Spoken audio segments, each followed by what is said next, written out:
Locul 10 avem viespea de mare. Aceasta are 30 de centimetri și tentaculele de 3 metri. Se află în apele din Australia și are cel mai periculos venin din lume. Locul 9 avem câinii domestici. Știu că nu v-ați aștepta la așa ceva, dar au omorât 26 de oameni în Statele Unite ale Americii și au mușcat 47.000 de oameni într-un an.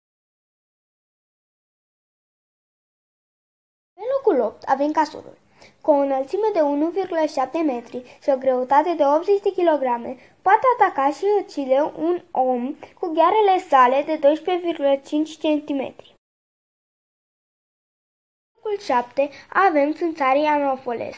Au mărimea de 15 mm, adică de 12.000 de ori mai mic decât omul. Aceștia pot omorî 1.000.000 de oameni într-un singur an.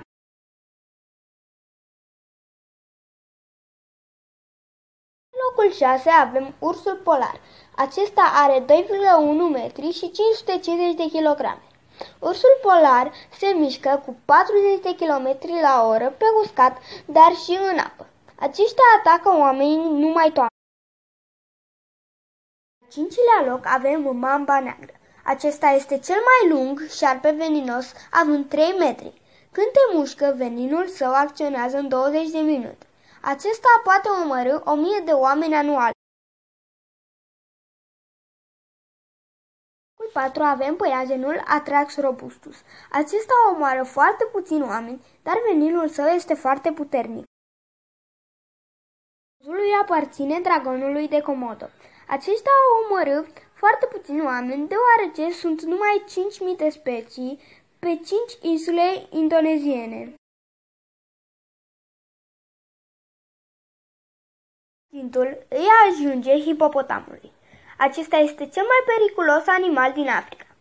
Chiar dacă este erbivor, este foarte agresiv și poate omorî un om foarte ușor. Lui alb îi se acordă aurul. Acesta din 1990 până azi a omorât 29 de oameni și a mușcat 139 oameni într-un an.